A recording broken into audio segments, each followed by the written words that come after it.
Okay. नमस्कार सगळ्यांना. आपण आहोत रीडर्स आर लीडर्स ह्या ऑनलाईन बुक क्लबमध्ये आणि ह्या बुक क्लबमध्ये डायरेक्टली आता सुरुवात करतो आहोत, जे की बुक आपण आता वाचायला घेतलंय, इंटरप्रिट करायला घेतलंय. त्या पुस्तकाचं नाव आहे the power of your subconscious mind, which is written by doctor Joseph Murphy. त्यातलं 8 प्रकरण आपले पूर्ण झालेले आहेत. 8 चॅप्टर्स आपले पूर्ण झाले. कालचाही चॅप्टर आपण बघितला तर खूप उंचीवर तो गेला होता आणि बऱ्यापैकी सगळ्यांना तो अपील झाला. ओके. आणि त्यानुसार आपण असं पक्क ठरवलंय की व्हिज्युअलायझेशन आपण करणार आहोत. ओके. ॲफर्मेशन अँड व्हिज्युअलायझेशन हे जसं शरद सरांनी काल सजेस्ट केलं, सिंक्रोनाइज वेने एकत्ररित्या जर आपल्याला करता आलं तर खूप छान पद्धतीने त्याचे रिझल्ट्स मिळतील. मग तो निश्चय आपण केलाय की आपण व्हिज्युअलायझेशन आणि ॲफर्मेशन्स रोज करणार आहोत. त्यासाठी एक 5 मिनिटं काढून ठेवणार आहोत. आता त्याच्याच पुढची स्टेप आहे की हे व्हिज्युअलायझेशन ॲफर्मेशन्स आपण वेल्थसाठी वापरायचं आहे. ओके. आता हा जो आपण पुढचा चॅप्टर घेतोय याच्यामध्ये ह्याच गोष्टी परत परत सांगितल्या. ओके. पण मला असं वाटतं की त्या जरी परत परत सांगितल्या तर त्या आपल्या मनाला अजून बळकटी देतात. आपल्या मनाला परत परत सांगतात की अरे हा हे खरंच महत्वाचं आहे. कारण मला सुद्धा ह्या सगळ्या गोष्टी माहीत असल्या तरी पण दिवसभराच्या ज्या काही धकाधकीमध्ये मी विसरून जातो की अरे हा हे आपण अशा पद्धतीने व्हिज्युअलाइज करू शकतो. अशा पद्धतीने आपण अ, विश्वाला मागू शकतो. ही जी आपली ॲबिलिटी ही आपल्याला अजून खूपदा पुनरावृत्ती करून, करून रिपिटेशन करून, करूनच ती हासिल होऊ शकते. ओके. त्यामुळे आत्ताचा हा चॅप्टर पण नीट समजून घेऊया. त्यातल्या बऱ्याच गोष्टी जरी परत असल्या, तरी तुमच्या मनाला त्याची बळकटी नक्कीच मिळेल. ह्या चॅप्टरचं नाव आहे how to use the power of your subconscious for wealth. Okay. वेल्थसाठी तुम्ही तुमची ह्या सबकॉन्शियस माइंडची पॉवर कशी वापरू शकता. ओके. असा सुंदर टायटल त्याच्यामध्ये आहे. तर सुरुवातीलाच ते म्हणतायत, की संपत्ती ही फक्त पैशाची गोष्ट नाही, ती मनाची अवस्था आहे. तर बऱ्याच वेळेस आपल्याला असं वाटतं, की अरे पैसा आहे किंवा पैसा नाहीये. तर पैशाबद्दल आपण खूप काही बोलत असतो. पण इथे directly doctor James Joseph Murphy असं म्हणतात, की हे सगळं तुम्हाला जे वाटतंय हे सगळं तुमचं व्हर्चुअल आहे. खरं जो काही पैसा तुमच्याकडे येणार आहे किंवा तो जाणार आहे, it is due to your mind. म्हणजे तुमच्या सबकॉन्शियस माइंडला जर तुम्ही असं पटवून दिलं, की तुमच्याकडे भरपूर पैसा येतोय किंवा आहे, तर ऑटोमॅटिकली तो पैसा यायला लागतो. आणि जर तुम्ही सारखं तुमच्या मनाने बोलत असाल, की नाहीये, पैसा नाहीये, पैसा नाहीये किंवा मला अडचणी आहेत किंवा असे सुद्धा खूप जण आहेत, की येणाऱ्या पैशाला पण ते शंका घेतात, की अरे येतोय पण मग खरंच येईल का? मग तो माणूस मला पैसे देईलच का? मग आल्यानंतर माझ्याकडे तो टिकेलच का? किंवा मग कसं होईल? आणि हा कसा भेटेल? आणि इव्हन असंही होतं, की काही वेळेस निसर्ग आपल्याला पैसा देतो, पण ते आपण खूप एक्साइटेड होऊन जातो त्या गोष्टीमध्ये आणि मग तो पैसा परत निघून जातो.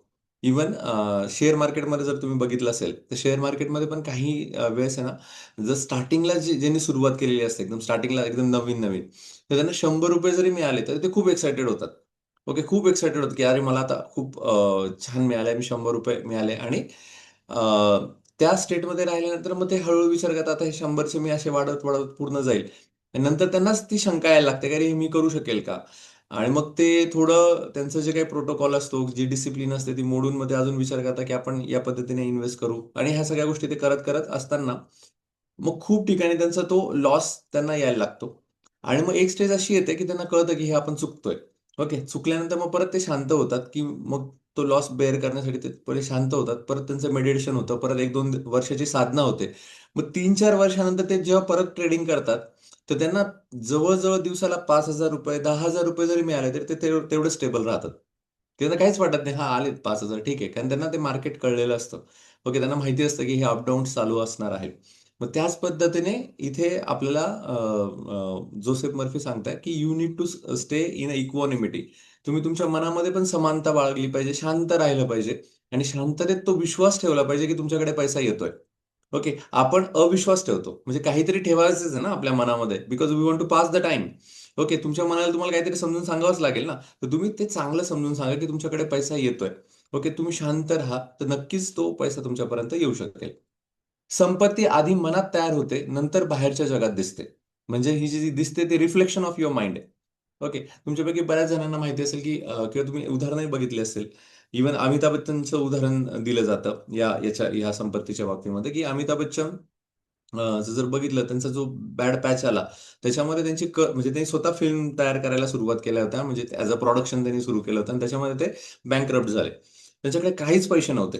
ओके. आणि काही पैसे नसताना मग पण द थिंग इज दॅट ते असं पुस्तकामध्ये काही ठिकाणी वाचलं की त्यांना माहिती होतं की हा पैसा कसा कमवला जातो. मग ते सुद्धा डगमगले नाही, ते लढत राहिले आणि परत त्यांनी ते विश्व परत तयार केलं.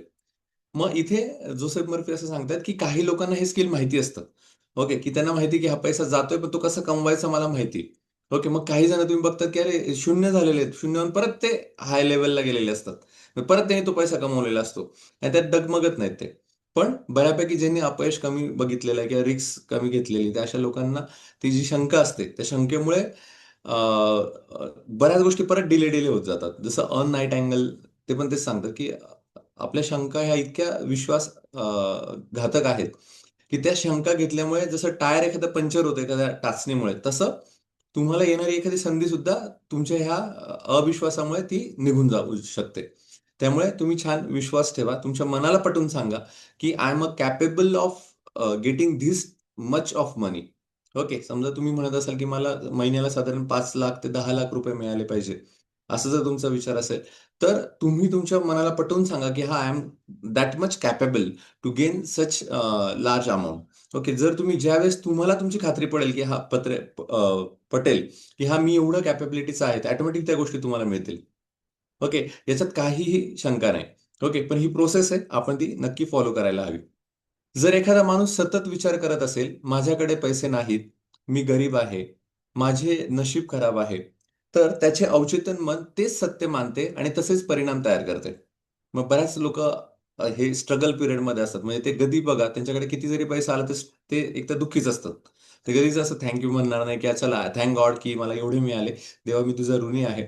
महत्वाकांक्षा असाव्यात, त्याबद्दल काही वाद नाही. पण तुमच्याकडे जे आहे, ओके, त्याच्याबद्दल थँक्स म्हणायला आपण शिकलं पाहिजे. त्याच्याबद्दल पहिली गोष्ट पॉझिटिव्ह विचार करायला पाहिजे.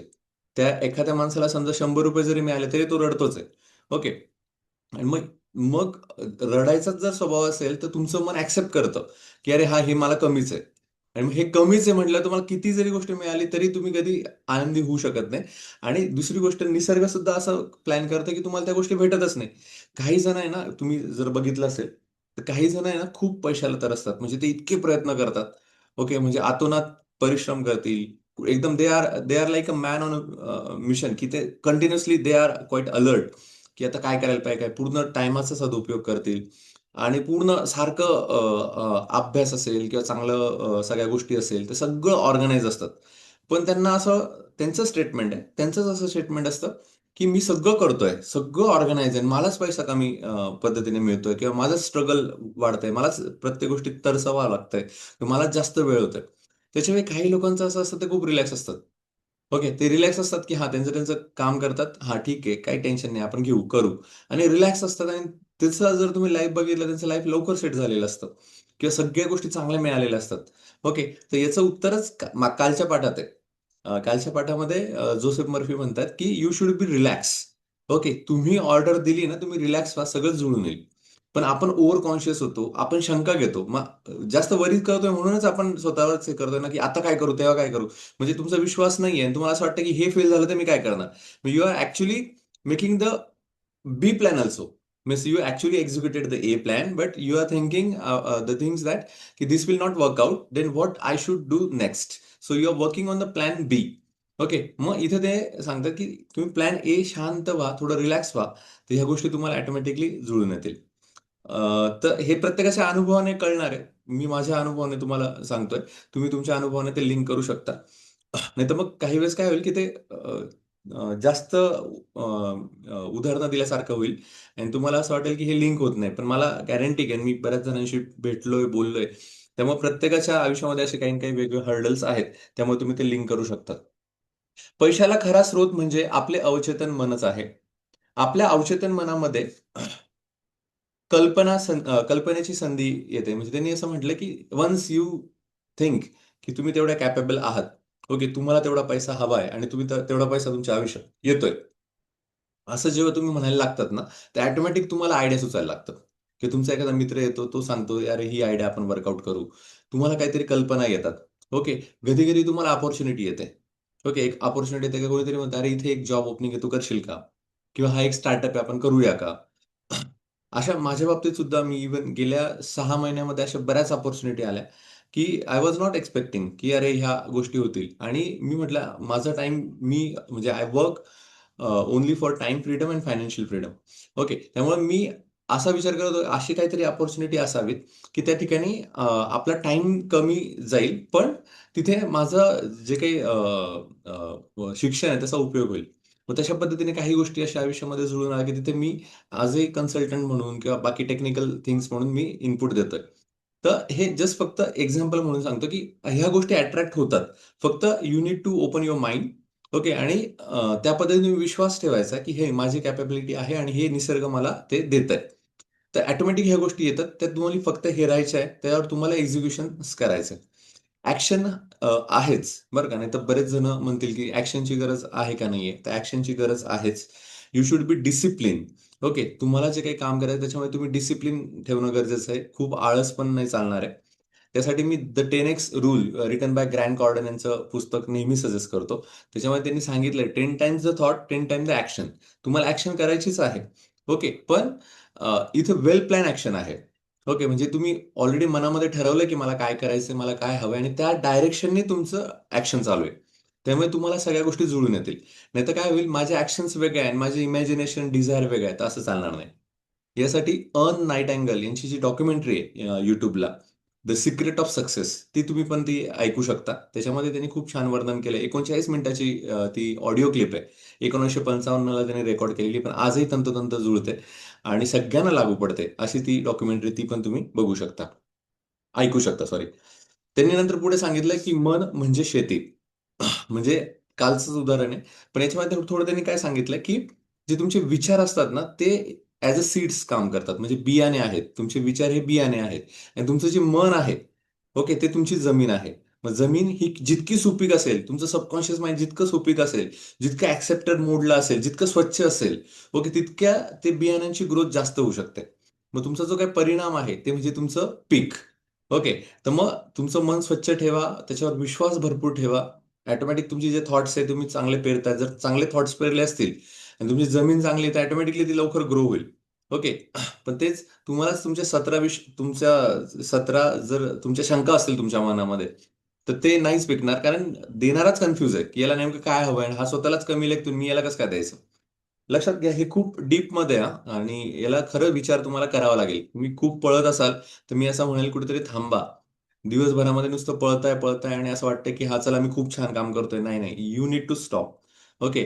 आपल्या आधी सुद्धा खूप जणांनी तेच सांगितलंय, की आपण स्वतःला काय समजतो हे महत्वाचं आहे. पण खरंच आपण काय समजतो? म्हणजे आपण म्हणजे सबकॉन्शियस माइंड. सबकॉन्शियसमध्ये माइंडमध्ये आपण स्वतःला काय समजतो? त्यासाठी स्वतः वेळ द्यावा लागेल. थोडं थांबावं लागेल. थोडं रिलॅक्स व्हावं लागेल. नाहीतर सारखं सगळ्या टाईमलाईन्ससाठी आपण पळतोय आणि पळतोच आहे. तर तसं न करता we need to stop, we need to think, we need to ponder and then we can decide what we actually want and then we can decide our actions. तर हा एक विचार आपण सगळ्यांनी करायला हवा. मी यशस्वी होणार आहे, माझ्याकडे संपत्ती येत आहे. यातले काही अफर्मेशन्स त्यांनी सांगितले. अ, म्हणजे असं काही अफर्मेशन्स असे तुम्ही YouTubeला पण बघू शकता. YouTubeला पण छान अफर्मेशन्स दिले, की मॉर्निंग अफर्मेशन्स म्हटले. त्यापैकी असं एक अफर्मेशन्स आहे, की money comes to me from every direction. Okay. म्हणजे मनी सगळ्या दिशेने माझ्याकडे येतोय. Money comes to me from every direction. Second आहे, की I am a money magnet. Okay. And money comes to me easily and naturally. हा एक दुसरं मनी सॉरी अफर्मेशन आहे. हे तुम्हाला तुम्ही म्हणू शकता, की मनी सगळीकडनं माझ्याकडनं पैसा माझ्याकडे सगळीकडनं इझिली येतो आहे. तो आयुष्यामध्ये टिकतो आहे. त्याच्यामुळे माझ्या आयुष्यामध्ये मला यश, शांती हे सगळ्या गोष्टी मिळत आहेत. त्याच पद्धतीने मी मनी मॅग्नेट आहे. नाहीतर बऱ्याच वेळेस काही लोकांना खूप प्रयत्न करावे लागतात आणि ते मनामध्येच त्यांनी आधीच ठरवलेलं असतं. म्हणजे कधीतरी त्यांना एखादं अपयश मिळतं आणि मग ते आयुष्यभर त्यांचं ते एक स्लोगन होऊन जातं, की मला आहे ना आयुष्यात खूप स्ट्रगल आहे आणि मला आहे ना नेहमी सगळ्या गोष्टीला तरसावं लागतं. हे तुम्ही एखाद्या गोष्टीमुळे आयुष्यभर बोलतात आणि माझे असे बरेच मित्र आहे, की ते सारखे बोलत असतात. त्यामुळे कुठलीच गोष्ट त्यांची लवकर होत नाही. सगळ्या गोष्टीला तरसावं लागतं. इव्हन एक्झाम फॉर्म पण भरायचा असेल, तर एक्झाम फॉर्म भरताना त्यांचं ते असं असतं, की एका याच्यात फॉर्म भरूनच होणार नाही. जसं मी आता एखादा फॉर्म भरायला बसलो, तर मला माहिती आहे, की मी 1.5 तासात तो फॉर्म कंप्लीट होईल. इव्हन काय असेल नाही. पण त्या एखाद्या मित्रांचा वगैरे त्यांचा बरोबर 2 दिवस, 3 दिवस अशा सगळ्या गोष्टी, कधी इंटरनेटच ऑफ होईल. कधी फोटोची क्वालिटीज त्याला मेंटेन करता येणार नाही. अशा बऱ्याच गोष्टी अडथळे येतात. मग हा सगळा मनाचा खेळ आहे. मग त्यासाठी आधी व्हिज्युअलायझेशन करायचं आहे. आधी तुम्ही तुमच्या सुप्त मनाने, तुमच्या सबकॉन्शियस मनाने तुम्ही ती तयारी करायची आणि मग ऍक्शनला सुरुवात करायची. जसं तुम्ही पेराल तसं उगवणार आहे. मग तशा प्रकारच्या संधी, तशा तेवढा पैसा, तेवढे यश तुमच्या हाती लागणार आहे. गरीब विचार, गरीब परिणाम. आता इथे बघा, हा गरीब विचार, गरीब परिणामचा अर्थ असा पण तुम्हाला घेता येईल. एक तर गरीब विचार म्हणजे याच्यात खूप मोठे प्रकार येतात. गरीब विचार याचा अर्थ असा आहे, की एक तर मी छोटा विचार करतोय.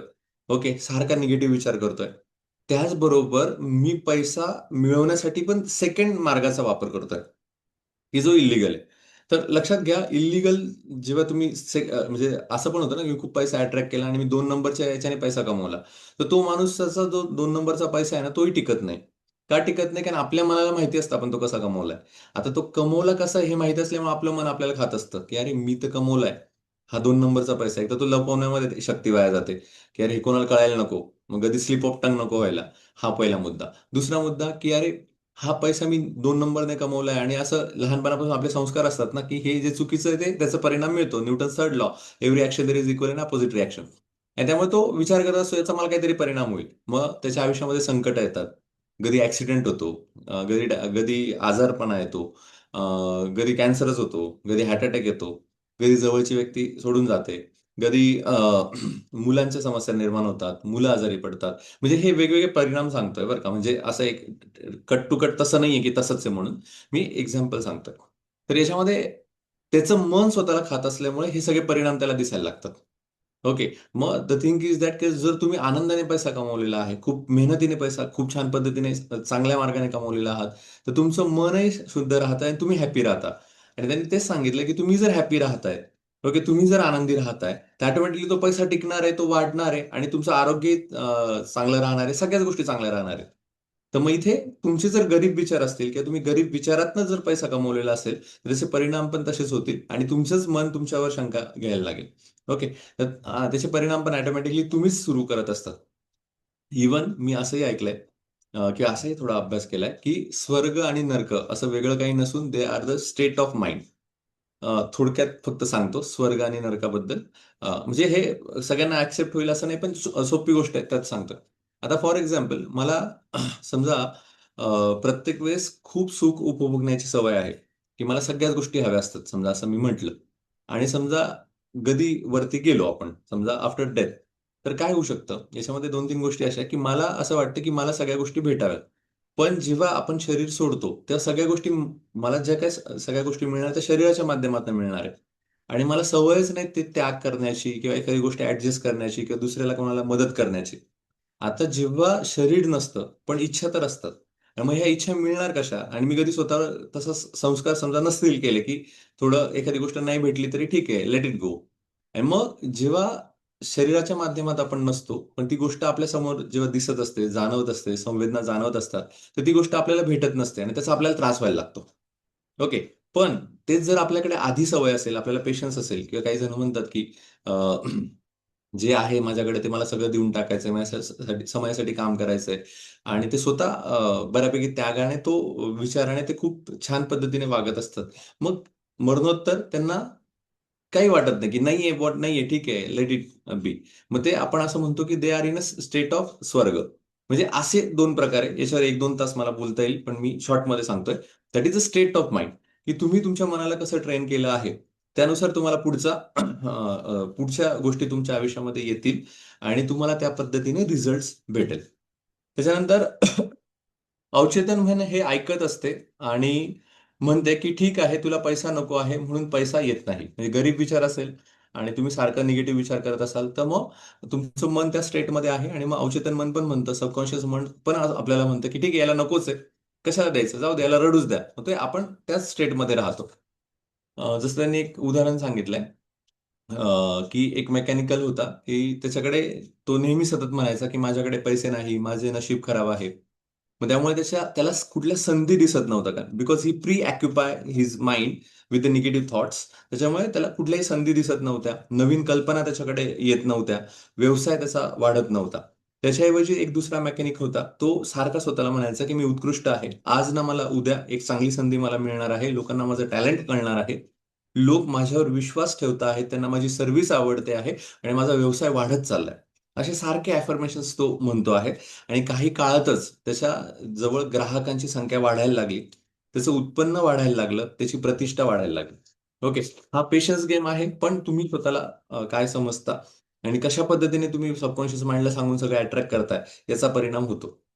इवन म्हणजे स्टेटमेंट नाही करत, इवन मला स्वतःचं असं वाटतं की मी काही गोष्टी अशा होत्या की मी 3 महिन्यापूर्वी मागितलेल्या होत्या. ओके, की मी असं अट्रॅक्ट करत होतो की काही गोष्टी जसं समथिंग आहे, की ही गोष्ट अशी व्हावी, ही गोष्ट अशी व्हावी. आणि सलग 3 महिने मला असं झालं, यार हे वर्कआउट होतं का नाही? कारण हे पुस्तक तुमच्यासमोर मांडण्याआधी मी आधी वाचलेलं आहे किंवा आधी त्यात जगलोय आणि त्यानंतर I am in front of camera. तर तेव्हा मला असं वाटायचं की हे नाही होतंय किंवा हे नाहीये. मग मी सगळे परम्युटेशन कॉम्बिनेशन करून पाहिले आणि नंतर मी अशा कन्क्लुजनवर आलो की we will keep a patience. आणि नंतर मला असं जाणवलं की काही जे मी 3 महिन्यापूर्वी मागितलेलं होतं, ते 3 महिन्यानंतर मला त्याचे सिम्पटम्स दिसतात ते किंवा त्याचे हे दिसतात की काही रूट्स दिसतात की अरे हे तर मी 3 महिन्यापूर्वी मागितलं होतं. आणि मग मला ते कळतं की हा हे येतंय बरं का समोर. म्हणजे असंही होतं की तो परिणाम 3 महिन्यानंतर यायला लागतो. जसं इथे वर्षाताई म्हटलं होतं की त्यांनी 10 वर्षापूर्वी म्हणजे लग्नाच्या काही वर्षापूर्वी असं इमॅजिन केलं होतं की त्यांचं घर पर्टिक्युलर ठिकाणी असावं. पण तो 10 वर्षापूर्वीचं बरोबर त्या गोष्टी तिथपर्यंत येत आहेत, ते जुळून येत आहे. ओके. फक्त असं असतं की तुमच्या मनामधला जो संकल्प आहे, तो अजून जर कायम तुम्ही ठेवला, तर 10 वर्षानंतर सुद्धा ती गोष्ट तुम्ही ग्रास्प करू शकता. ओके. नाही तर काय होतं की मी 100 ऑर्डर केलंय. बरोबर ना? मी हॉटेलमध्ये बसलोय, अरे इडली मागवली आणि इडली तो डिलिव्हर करत नाही. तेवढ्यात मी लगेच पनीर मागवलं, हे मागवलं. पण मग आता जे मला इडली तर येणारच आहे. मग आल्यानंतर माझी ती ॲबिलिटी आहे का आता खायची? मला भूक आहे का? तर हे निसर्ग चेक करत असतो. आणि मग तुम्ही एवढं सगळं मागून ठेवलंय, फक्त मागूनच ठेवलंय आणि मग जेव्हा घेण्याची वेळ येते, तेव्हा आपण ते घेऊच शकत नाहीये. कारण ती आपली आता तेव्हा इच्छा पण नाहीये किंवा आपण विसरून पण गेलोय. मग ती गोष्ट लेट इट गो होते. त्यामुळे वी शुड बी काम. Okay. Fix on your target. जोपर्यंत ते पूर्ण होत नाही, त्याच्यानंतर मग तुम्ही पुढच्या गोष्टी हळूहळू मागू शकतात. जसं आपल्यामध्येच एका विद्यार्थ्याने मला विचारलं होतं, की ॲट अ टाईम समजा एक इच्छा मागितली, तुम्ही अशा 10 इच्छा मागू शकतो का ॲट अ टाईम? तर इथे टेक्निकली समजा तुमची एखादी इच्छा लाँग टर्म असेल, जर तुम्हाला आय-एस व्हायचंय, ती 7 वर्षानंतर पूर्ण होणार आहे ना, तर ठीक आहे ना, मग तुम्ही ती एक मागताय. पण निसर्गाकडे पहिली गोष्ट कमी काहीच नाहीये. भरपूर आहे. तुम्हाला जे मागायचं ते मागा. ओके. फक्त इथे असं आहे, you need to practice affirmations visualisation for that particular thing. म्हणजे तुम्ही असं म्हणाल, मी मागितलं आणि मी विसरून गेलो. तर तसं नाहीये. तुम्हाला त्या स्टेटमध्ये जगायचंय. You need to feel that. Okay. मग ही प्रोसेस आहे. नाहीतर मी फक्त मागितलंय आणि ते जसं कुरिअर सारखं घरी येईल असं नाहीये. ओके. तुम्हाला ते फील करायचंय. तुम्हाला त्या प्रोसेसमध्ये राहायचंय आणि त्या प्रोसेसमध्ये राहिल्यानंतर तुम्हाला ती गोष्ट भेटेल आणि एकदा की ती गोष्ट मिळाली, की मग तुम्ही पुढची गोष्ट मागू शकता. म्हणजे मागा ती तुम्हाला त्या पद्धतीने मिळेल. ओके. तो फोकस तुमचा त्या गोष्टीसाठी असला पाहिजे. त्याच्यानंतर पुढचं आहे, हार्डली एक 5 मिनिटं घेतो. अफर्मेशन्स त्यांनी सांगितलं, की तुम्ही रोज अफर्मेशन्स म्हणायला सुरुवात करा. जसं मी समृद्ध आहे, माझ्या जीवनात संपत्ती येते आहे. माझे अवचेतन मन मला योग्य संधी देत आहे. असं रोज 5 ते 10 मिनिटं शांतपणे बोला. त्यानंतर परत तीच मुद्दा त्यांनी सांगितला, की झोपण्यापूर्वी. म्हणजे हे झोपेतून शिक्षण जसं मनशक्ती केंद्राने सांगितलंय, तसं इथं झोपेमध्ये असताना त्या अवस्थेचा वापर करून घ्या. मग त्यांनी असं सांगितलंय, झोपण्यापूर्वी मन खूप शक्तिशाली असते. कुठलं मन? Subconscious mind. कारण कॉन्शियस माइंड हे थकलेलं असतं ना, की त्याला झोपायचं असतं, की आता अरे बस आता मी झोपतो. थकलेलो असल्यामुळे. मग कार्यान्वित कोण असतं? तुमचं सबकॉन्शियस माइंड. मग ह्या सबकॉन्शियस माइंडला झोपण्याच्या अवस्थेमध्ये जेव्हा तुम्ही स्लीपी स्टेटमध्ये असतात, तर तुम्हाला जी गोष्ट हवी आहे, जी अमाउंट हवी आहे, ओके, ती तुमच्या मनाला सांगा आणि इमॅजिन करा किंवा एखादी मस्त मानसपूजा करा किंवा एखादी मस्त गोष्ट रंगवा, की तुम्ही छान पद्धतीने ते समजा एखाद्या कारमध्ये फिरता आहात, जेटमध्ये फिरता आहात. तुम्हाला जे काही हवंय ते तुम्ही इमॅजिन करत, करत शांत झोपा आणि सकाळी उठल्यानंतर परत तोच विचार करत, करत उठा. तर झोपण्यापूर्वी मन खूप शक्तिशाली असते. त्यावेळी बोला, माझ्या जीवनात भरपूर पैसा आणि समृद्धी आहे. अवचेतन मन ते स्वीकारते आणि त्यावर काम सुरू करते. ओके. त्यामुळे तुम्ही तुमच्या सबकॉन्शियस माइंडला कन्व्हिन्स केलं, की बस तुमचं काम पत्ते झालं. एक एक व्यक्तीचा व्यवसाय बंद झाला. ती खूप चिंतेत होती. त्याने रोज म्हणायला अशी सुरुवात केली, की माझे अवचेतन मन मला नवीन संधी देत आहे. म्हणजे ॲक्चुअली तो बँकरप्ट झाला. जसं अमिताभ बच्चनचं उदाहरण सांगितलं, तसं अजून एक उदाहरण असं होतं की तो बँकरप्ट झाला आणि त्याला कळलं की हा व्यवसाय माझ्याकडनं काही होत नाहीये, आता मी तो बंद करावा लागतोय. पण त्यांनी हार न मानता असं ठरवलं की नाही, ठीक आहे, आता मला वेगळी संधी मिळते आणि काहीतरी मिळणारच आहे, निसर्ग मला काहीतरी देणारच आहे. किंवा काही मित्र असं म्हणतात ना, मी आता देवावर सोपवलंय, आता देव मला काहीतरी चान्स दिलंच. ओके, आणि देव मला काहीतरी मार्ग सुचवेलच, आणि खरंच त्यांना मार्ग सुचतो आणि त्यातनं ते बरोबर पुढे निघतात. तर काही दिवसांनी त्याचा मित्र एक व्यवसायाची संधी घेऊन येतो की अरे, माझं एक छोटंसं काम आहे, तू असं करशील का? बघ, तुझ्यामध्ये असे असे चान्सेस आहे, तू तू कर. आणि खरंच त्या गोष्टी त्याला ती संधी मिळते, त्यातनं तो पुढे जातो आणि पुढे एक चांगला मार्ग पण भेटतो. तर इथे तुम्हाला हे सगळं करत असताना पैसा आणि तुमचं काही गोष्टींचं संतुलन पण आवश्यक आहे. त्याच्यासाठी त्यांनी एक पेंटॅगॉनल सांगितलं, म्हणजे 5 साईट्स सांगितल्या. एक म्हणजे तुम्ही पैसा जेव्हा मागाल तर तेव्हा आरोग्य सुद्धा मागा. ओके, म्हणजे नाही तर पैसा आहे पण आरोग्यच नाही, तसं नाही. मग आरोग्य मागा. त्याच्याबरोबर हॅपीनेस पण मागा, की मला आनंदी पण राहू दे. नाही तर खूप पैसा आहे, हॅपीनेसच नाहीये. मग हॅपीनेस तुम्हाला तुमच्या नातेवाईकांकडनं मिळू शकतो, तुमच्या रिलेटिव्ह कडनं मिळू शकतो, तुमच्या घरच्याच्या लोकांकडनं मिळू शकतो. मग हॅपीनेस पण गरजेचा आहे, नाही तर नुसता पैसा तो काय कामाचा. त्याच्यानंतर प्रेम मागा. त्याच्यानंतर शांतता मागा, की सगळं आहे बाबा, हॅपीनेस वगैरे सगळं. हॅपीनेस हे पीस शिवाय मिळू शकत नाही, ही गोष्ट खरीच आहे. पण ती आयुष्यामध्ये ती शांतताही मागा. ओके, तर हे 5 गोष्टी चं संतुलन जर तुम्ही आयुष्यामध्ये ठेवलं तर तो पैसा तुम्हाला बाधणार नाही, आणि तो पैसा तुम्हाला ऑटोमॅटिकली तुमच्यापर्यंत येईल आणि टिकेल. सो इन शॉर्ट, त्यांचं मुख्य सूत्र ते सांगतायत की विचार बदला, तुमचे जीवन बदलेल. जर तुम्ही मनात समृद्धीची बीज पेरली तर पैसा, संधी आणि यश तुमच्या आयुष्यात आल्या वाचून राहणार नाही. असा हा सुंदर पाठ होता. तर इथे हा पाठ मी पूर्ण करतोय. तुम्हाला याच्यामध्ये काय सुचवायचंय नक्कीच तुम्ही सांगा. काही संदर्भ मी वापरले, पण ते पूर्ण मी जास्त एक्सप्लेनेशन नाही करू शकलो टाइमा अभावी. त्यामुळे पुढे कधी संधी मिळाली किंवा जास्त एक्सटेंड करता आलं तर मी नक्कीच सांगेल. येस, प्रियदर्शनी मॅडम बोला. Thank you doctor Rahul. येस. एकंदर खूप चांगलं एक्सप्लेन केलं आणि सबकॉन्शियस माइंडची पॉवर. तर याच्यात कसं असतं, इनिशियली म्हणजे माझा एक्सपिरियन्स सांगायचा झाला तर थोडासा वेळ लागतो. म्हणजे आपलं माइंड जे आहे, माइंडने बिलीव्ह केल्यानंतर काही पण होऊ शकतं, हे वेळ लागतो. तर त्यामुळे initially may be just randomly आपण रिपीट जरी केलं की तेवढा पैसा येतो आहे आणि इझिली हम्म. एफर्टलेसली येतो आहे, तर हळूहळू असं होतं, एक स्टेज येतं की माइंड बिलीव्ह करायला लागतं तुमचं, आणि तसं म्हणजे घडायला लागतं. दुसरं असं की याच्यामध्ये अजून एक छोटासा टेक्निक आहे की आपल्या जे झोपतो तो उशीच्या खाली चेक लिहून ठेवायचा. आणि हा. Initially we can start with a small, म्हणजे सपोज जे पण 50-60 याच्यात आहे, 6 फिगर नाही तर त्यांनी 6 फिगर, 1 लाख टाकायच्यात, मग हळूहळू त्याला वाढवायचं. कारण तसं माइंड हळूहळू विश्वास करेल. एकदम मोठी फिगर म्हणजे जे आतापर्यंत नाही झालं त्याच्या हम्म. थोडं अलीकडे, म्हणजे आतापर्यंत जेवढं हायेस्ट आहे त्याच्यापेक्षा थोडं जास्त टाकायचं आणि हळूहळू वाढवायचं. म्हणजे ते थोडं रिअलिस्टिकली माइंड बिलीव्ह करायला लागेल. हे हे एक्झॅक्ट. असं लक्षात. छान, छान. खूपच छान. हा मुद्दा खूप महत्वाचा आहे. कधी-कधी काय होतं, की आपण अशी फिगर सांगतो, की जी आपण कधीच बघितली नाही, कधी हँडल केली नाही. तर त्यांनी असं सांगितलं, की तुम्ही समजा आता युजुअली समजा तुम्ही 10,000चा चेक देत असाल किंवा युजुअली तुम्ही 1,00,000चा चेक देत असाल. तर असं धरा, की मी आता 1,50,000चा देईल. ओके, म्हणजे ही 50,000ची जी अमाउंट आहे, जी ती वाढवली, तर ती आपल्या मनालाही रिअलिस्टिक वाटते आणि आपण ती खूप छान पद्धतीने अट्रॅक्ट करतो. ओके, नाही तर काही जण डायरेक्टली 10 सीआरचा लिहितात किंवा 5 लाखचा. मी 5 लाखचा लिहिला होता. After before 1 or 2 years. Okay. मग ते म्हणजे ते अचीव्ह होतात सगळ्या गोष्टी. पण द थिंग इज दॅट की तुम्ही आधी कधी 1,00,000चा लिहिलं आणि डायरेक्ट 5 लाखचा लिहिता, हे थोडं चुकीचं आहे. मग त्यानंतर मी तो करेक्ट केला आणि त्यानंतर कळलं की हां, या पद्धतीने आपण करू शकतो आणि ते खरं होत चाललंय आणि खरं झालं. तर खूप छान इनपुट्स प्रियदर्शनी मॅडमने दिले. तुम्ही बोला आता. कोण बोलताय? येस, सायली मॅडम बोल. Hello sir. येस.